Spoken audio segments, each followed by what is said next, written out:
Hi everyone, Yasas to another episode of Dimitra's Dishes. Today I'm going to teach you how to make a very quick and easy and delicious, about 30-minute meal. We're going to be making a Mediterranean fish and chickpea skillet. It's already in one pot or one pan, and it's so flavorful, very healthy and delicious, perfect for feeding the family on a busy weeknight. Let's get started. So we're going to begin with the onions. I have one onion here that I'm just going to peel, cut it in half, and then I'm just going to thinly slice it. If you want to finely chop it, you can do that too. But this is kind of a little twist on plaki, like psari plaki, which is a very famous Greek traditional dish with onions and peppers, and it's cooked in the oven. I kind of took that recipe and made a little quick version of it for busy weeknights. So get that onion in the skillet with a little bit of olive oil, about a quarter or a cup or so, and a little pinch of salt, and cook it over medium heat until it's nice and soft, and you can get it a little bit golden if you have the time. Then I've grated 4 garlic cloves. I'm just going to add them in and warm them through just until they're nice and fragrant. You don't want to overcook them, otherwise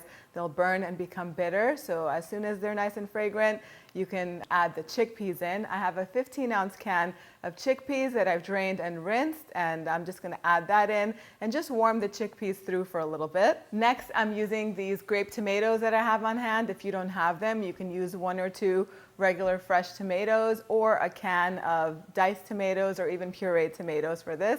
The grape tomatoes are really nice. I think they look pretty and they burst and release their juices and they're nice and sweet. I'm just going to add these in here with 2 or 3 teaspoons of capers. If you don't like them, you can feel free to leave them out.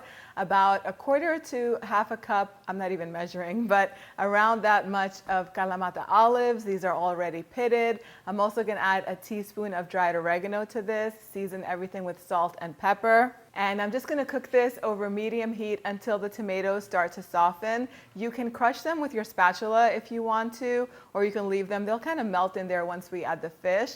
Next, speaking of the fish, I have 1 pound of codfish here that I've just cut into pieces, and I'm going to add it into the pan just on top of everything, and I'm going to season it with some salt and black pepper. If you want to, you could add some crushed red pepper flakes in here if you wanted to. And I'm going to reduce the heat to a low, and I'm going to cover the pot and let this cook for about 12 to 15 minutes or until the fish is fully cooked through. It's going to flake easily when it's ready. You can give this a taste at this time, and if it's done, you can take it off of the heat. And before you take it off of the heat, increase the heat to like a medium high to kind of cook down the liquid that the fish has released. You don't want it to be soupy. You want it to be a nice and rich meal, and the water kind of thins everything out and makes it a little bit watery, if you know what I mean. So you want that to cook down for about 3 minutes or so. Keep an eye on it. Take it off of the heat. You could squeeze some fresh lemon over it and also garnish it with some parsley that I finely chopped, and it's ready to serve. So you can serve this with some toasted bread. You can serve this with a Greek salad, some couscous, Mediterranean rice pilaf. It is so delicious yet so light. Let's do the taste test.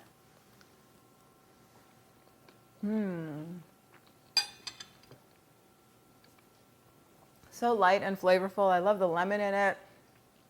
The chickpeas make it nice and hearty.